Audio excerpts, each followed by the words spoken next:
आज वज़ीर-ए-आज़म पाकिस्तान ने बिल आखिर तलब कर लिया एक नेशनल सिक्योरिटी का इजलास, जिसमें वज़ीर-ए-आज़म ने उसकी सदारत ख़ुद की और उसके अंदर तीनों मुसल्लह अफ़वाज के सरबराह थे, फ़िज़ाइया के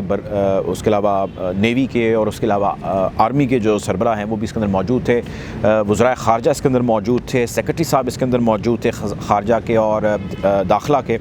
और इसमें इवेंचुअली जिस चीज़ के ऊपर कंक्लूजन निकाला गया वो मैं आपसे शेयर करता हूँ, लेकिन जिस चीज़ के हवाले से पहले बात हुई वो ये हुई कि मुल्क के अंदर इस वक्त दहशत गर्दी के वाक़यात खासे बढ़ने लग गए हैं और उनकी तादाद और उनका जो हजम है वो खासा बड़ा होने लग गया है। मिसाल के तौर पे ये भी चीज़ आज मेंशन हुई कि जो बन्नू के अंदर हुआ CTD हेडक्वार्टर्स के अंदर, कि वहाँ पे 25 से 30 दहशतगर्द घुस गए और उन्होंने वहाँ के अमले को यरगमाल बना लिया और एक हॉस्टेज की कैफियत हो गई और तकरीबन 48 घंटे यानी 2 दिन के करीब जो है वहाँ पे कैफियत जारी रही। मुकम्मल 48 घंटे नहीं हुए, तो उससे पहले उन्होंने ऑपरेशन कर दिया। फिर ये बात हुई कि भाई वहाँ पे वज़ीरिस्तान की अगर हम बात करें तो वज़ीरिस्तान के अंदर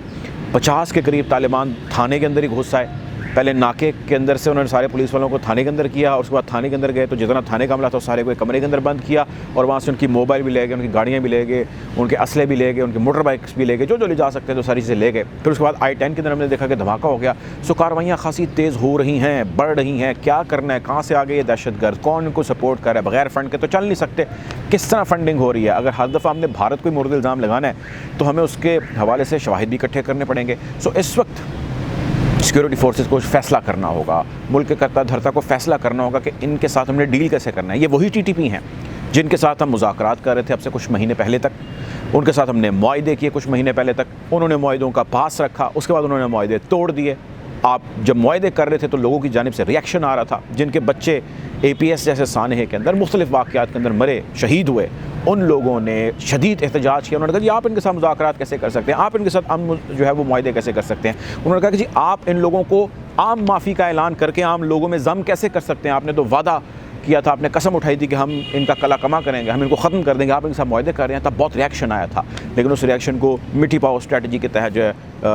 रफा दफा कर दिया गया, गोल कर दिया गया। और आज वही जिनके साथ ये सारा कुछ किया जा रहा था वो आपके ऊपर बंदूकें ताने और आपके ऊपर एक मरतबा फिर हमलावर हैं। तो वही लोग आज पूछते हैं कि भाई हम जब शोर डाल रहे थे तब आपने हमारी बात नहीं सुनी, और आज जब वो आपके ऊपर हमले कर रहे हैं तो आप नेशनल सिक्योरिटी की मीटिंग करने बैठ गए, उनके खिलाफ ऑपरेशन करने बैठ गए हैं। चल क्या रहा है हमें इसके हवाले से बताइए। खैर इन्फॉर्मेशन ये है, एलामिया जारी किया गया है कि सख्त आहनी हाथों से टर्म यूज़ की गई है कि इनसे निपटा जाएगा, यानी कि ग्रैंड ऑपरेशन की जानिब अभी नहीं बढ़े, लेकिन सख्त तरीन ऑपरेशन जो है उसकी जानिब अभी अफवाज Pakistan, intelligence agency, security forces जो है वो बढ़ रही हैं। सो ये आज की बड़ी डेवलपमेंट है और मेरी अंडरस्टैंडिंग और मेरी इन्फॉर्मेशन ये है कि ग्रैंड ऑपरेशन जो है उसका आगाज़ इवेंचुअली इनको करना होगा। बहुत सारे हालात हैं इंटरनेशनली और ख़ुसूसन अफ़गानिस्तान के जिनको मलूज़ ख़ातिर रखा जा रहा है और भी फ़ैसले करने में कुछ दुश्वारी है, और कुछ एक दो लोगों की जानिब से, एक दो कंसर्न्ड जो अहम शख्सियात हैं उनकी जानिब से भी कहा गया है कि इस राउंड के अंदर हम कोशिश करते हैं कि ज़्यादा चीज़ों पर काबू पा लें और खुदा न खास्ता अगर चीज़ें बिगड़ रही तो फिर ग्रैंड ऑपरेशंस अनाउंस किए जाएंगे। मुमकिन उनका कोई नाम भी रखा जाए, जिस तरह ज़रब-ए-अज़्ब था, राह रास्त था, राह निजात था,